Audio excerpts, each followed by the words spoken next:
I've done my own version of the Academy Awards, but it's only horror movies. And there were a couple horror movies at the Oscars, that's fine. But what if horror movies had its own award show? This is going to be a bit extensive, so stay with me. But these are my categories: Best Editing, Best Sound, Best Picture, Best Actor, Best Actress, Most Horrific. I'm making some categories of my own. Best Makeup, Best Horror Movie That Made You Think, Best Slasher Movie, Best Script, Craziest Kills, and Best Special Effects. Let's get into it. Before I hop into the categories, I realize some of the things I say are gonna make y'all wanna fight me. That's fine, let's fight in the comments. I'm fully prepared. I am the only person voting here, okay? Okay, starting with Best Editing. My nominees for Best Editing are Ash, Weapons, The Woman in the Yard, and Black Phone 2. No one saw Ash, incredible sci-fi horror movie. I insist that Black Phone 2 is actually really good. I think it was edited well, and it assisted the crazy script. So Black Phone 2 takes it for Best Editing for me. Best Sound, my nominees are Ash, again, Wolfman, Him, and Bring Her Back.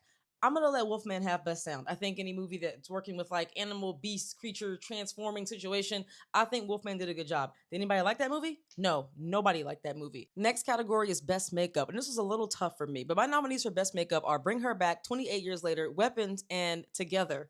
Dave Franco movie. I thought Together was quite interesting, but I gave Best Makeup to Weapons. We all know why. And Homegirl just won an award for Best Supporting Actress. That's amazing. But there were other good makeup moments in Weapons. Made you think. My nominees for horror movies that made you think are Woman in the Yard, Him, Until Dawn, which is a video game adaptation, Weapons, and The Home, a ridiculous Pete Davidson movie, but it did kind of make you think a little bit. But gotta give it to Woman in the Yard. Woman in the Yard is really good, and you are constantly trying to figure out what's going on, even after the movie is over. And I don't mean in a bad way. I like what that movie makes you think about. Best slasher movie? We don't have the best movies to work with here, but my nominees for Best Slasher from 2025 are Hard Eyes, Clown in a Cornfield, and Strangers Chapter 2. The original Strangers is great, but for 2025, I gotta give it to Clown in the Cornfield. That movie is surprisingly interesting and has good kills. Best Script. Nominees for Best Script are Together, 28 Years Later, Woman in the Yard, Black Phone 2, Final Destination 2. We loved what they were doing with Bloodlines there, and Death of a Unicorn. Also love what that movie had to say about like consumerism and capitalism. That movie needs a little bit more credit, but not too much because it's not amazing. I gave this to 28 Years Later. I think, again, really smart script. They've expanded that franchise further than some of us expected, and it's really smart. So, 28 Years Later. Best Special Effects. Nominees for Best Special Effects are Ash, Black Phone 2, Death of a Unicorn has made its way into this video, but I think it had to for Best Special Effects, Until Dawn, and Wolfman. And I gotta give it to Ash. I realize, again, I don't know who watched Ash. Tell me what y'all think about what I'm doing here, but Ash has really good special effects. Craziest kills. The movies nominated for having the craziest kills of 2025 are The Monkey, Final Destination, Death of a Unicorn, 28 Years Later, and The Home. Had to give it to Final Destination. Just thank goodness, because that's their whole shtick, right? Now, The Monkey, definitely a good runner-up. Death of a Unicorn, just for being weird, but Final Destination had to have it. Okay, now for the big categories. For the scariest movie of 2025, this category is called Most Horrific. My nominees are The Woman in the Yard, Bring Her Back, and 28 Years Later.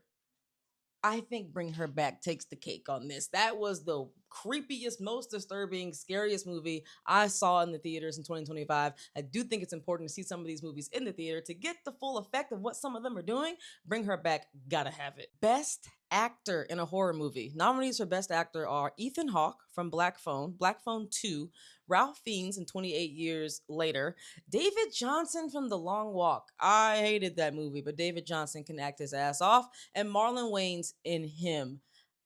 I'm about to piss y'all off.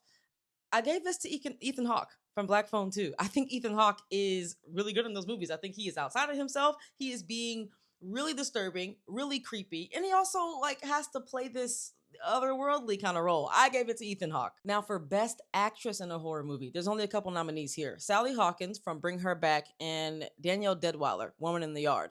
Danielle Deadwyler, gotta have it. But this is also tough because I think Sally Hawkins is really good in Bring Her Back, but someone accused Danielle Deadwyler of also overacting in Woman in the Yard. I don't think that's fair. That movie is kind of up against mental health, and she's kind of doing this like double role situation. Danielle Deadwyler, gotta have it to me. Now we are at Best Picture, the best horror movie of 2025. Nominees: Weapons, Woman in the Yard, and 28 Years Later. Hopefully, the horror community agrees that 28 Years Later takes that. 28 Years Later is a masterclass. I'm also a sucker for a good, like, zombie, post apocalyptic kind of movie, but Years Later is, like, masterfully executed. Part one and part two. That's it. Those are my nominations. Those are my wins. Horror is a really subjective category. Of course, it depends on how some of you perceive horror, what kind of horror really gets to you. But that's what I had to say. Definitely let me know in the comments what y'all think about some of this, and we'll see if we agree on what was like the best in show for horror in 2025.